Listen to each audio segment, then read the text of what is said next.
नमस्कार, salad news channel देख रहे सभी दर्शकों का मैं शिवांगी स्वागत करती हूं। आज हम खास मुलाकात करने पहुंचे हैं एडवोकेट सिद्धांत शारदा जी के साथ, जो कि सोशल एक्टिविस्ट भी हैं और सामाजिक कार्यों में लिप्त हैं। सो आइए सबसे पहले करते हैं इनका स्वागत। बहुत बहुत पहले तो मैं सैलेड न्यूज़ चैनल का बहुत बहुत धन्यवाद करता हूं, जो इस दिवाली के मौके पे आप यहाँ पे हमारे ऑफिस में आए और आप बहुत ही अच्छा काम कर रहे हैं, जो हर दिनचर्या की एक एक न्यूज़ आप लोगों तक पहुँचा रहे हैं। बहुत बहुत धन्यवाद। सर, बतौर आज एडवोकेट आपने बातचीत करनी है, हमारे जनता को अवेयर करना है, क्योंकि पटाखे जो कहीं ना कहीं पोल्यूशन का कारण बनते तो हैं ही, साथ ही कई दुर्घटनाओं को भी न्योता देते हैं, तो लोगों को जानकारी दे, अवेयर करें। देखिए, मैं तो सबसे पहले ये बात कहना चाहता हूँ, हम हर दिवाली आप, मैं या कोई भी अपनी फैमिली में लक्ष्मी माँ की पूजा करता है, तो हम उन्हीं पैसों से पटाखे खरीद के उनको जला रहे हैं। क्या हम एक हरित दिवाली या ग्रीन दीपावली नहीं सेलिब्रेट कर सकते? अगर हम नहीं पटाखे चलाएंगे तो क्या कोई शगुन, कोई रीति रिवाज रह जाएगा?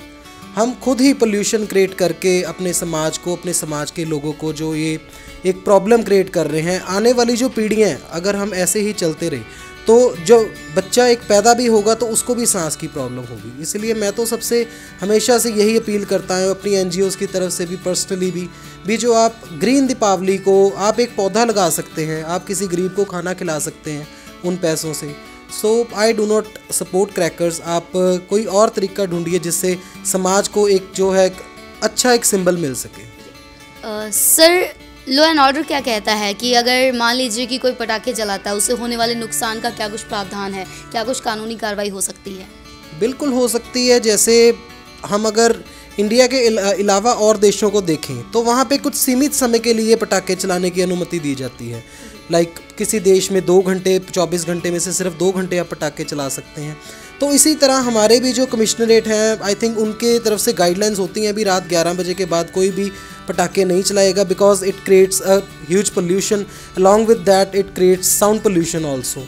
तो हमें उन जो गाइडलाइंस दी गई हैं उनका जो अच्छे से जो प्रावधान करना चाहिए, और उनको समझ कर ही हमें जो है क्रैकर्स अगर आपने चलाने ही हैं तो गाइडलाइंस को मद्देनज़र रखते हुए चलाया जाए। गाइडलाइंस क्या कुछ कहते हैं? मान लीजिए कि पटाखे के कारण अगर कहीं आग लग जाती है तो क्या कुछ कार्रवाई हो सकती है?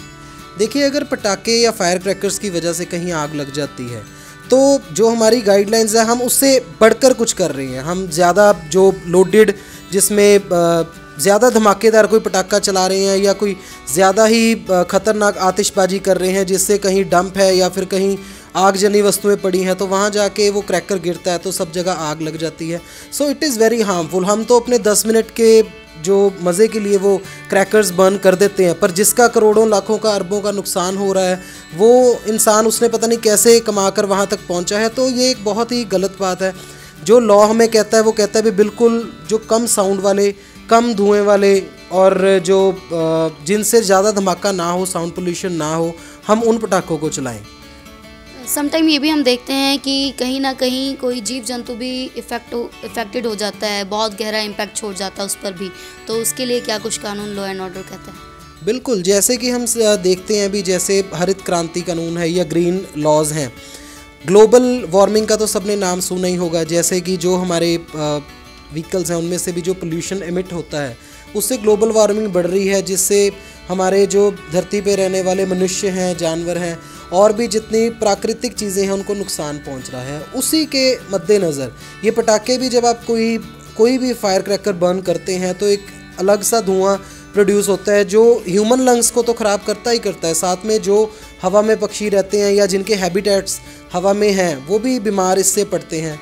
जो हमारा कानून, अगर हम ग्रीन लॉज की तरफ देखें तो कानून हमें कहता है कि हमें हर मनुष्य की या फिर हर एक एनिमल की, बर्ड की, इतनी सोसाइटीज़ बन चुकी हैं आज, तो कोई बर्ड सेवा NGO चला रहा है, कोई एनिमल सेवा NGO चला रहा है। तो मुझे लगता है भी इन NGOs को थोड़ा आगे आकर, अलॉन्ग विद द लॉ, इनको आगे आकर इस फायर क्रैकर बर्निंग को थोड़ा कम करना चाहिए।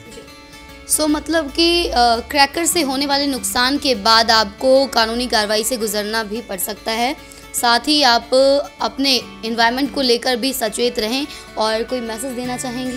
जी बिल्कुल, मैं सारे लुधियाना के, पंजाब के या जो भी दर्शक इस चैनल को देख रहे हैं, मैं आप सबको एक मैसेज देना चाहता हूँ भी, अगर आप फायर क्रैकर की जगह, हम लोग वैसे तो इतना कुछ करते हैं, कभी किसी गरीब को कुछ दान कर रहे हैं या कभी जाके कुछ भी ऐसा कार्य कर रहे हैं जिससे आपके मन को शांति मिले, तो इस फायर क्रैकर बर्निंग को स्टॉप करके आप अगर किसी गरीब को खाना खिला सकते हैं या एक पौधा, एक वृक्ष कहीं लगा सकते हैं तो प्लीज़ लगाएं, क्योंकि फायर क्रैकर बर्निंग आप 10 मिनट के लिए आपको मज़ा दे सकती है या आपकी फैमिली को देखने में अच्छा लग सकता है एक शगुन के रूप में, एक रीति रिवाज के रूप में, पर उससे होने वाले नुकसानों को आप जो है निगलेक्ट नहीं कर सकते।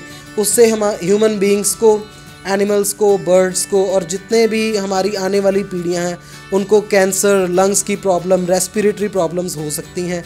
सो जो भी लोग इस चैनल के माध्यम से मेरे को सुन रहे हैं, मैं उनको यही कहना चाहूँगा भी आप इस दीपावली एक प्रॉमिस कीजिए अपने आप के साथ भी, इन जो डे बाय डे जो ये फायर क्रैकर बर्निंग है इससे हटकर एक हरित क्रांति की ओर या एक ग्रीन सोसाइटी की ओर चलेंगे और एक ग्रीन दीपावली सेलिब्रेट करेंगे। बहुत हम भी यही कहेंगे कि इस बार दिवाली बहुत ज़्यादा खुशियों वाली हो, खुशी के दीपक जलाकर ही खुशियाँ मनाई जाए, लाखों के करोड़ों के पटाखे न फोड़े जाए, लक्ष्मी जी की पूजा तो की जाती है, उन्हें लक्ष्मी जी को आग के हवाले न किया जाए। ऐसे आप देखते रहें salad news channel. Camera person Bobby Nanda के साथ मैं शिवांगी विदा लेती हूँ। धन्यवाद।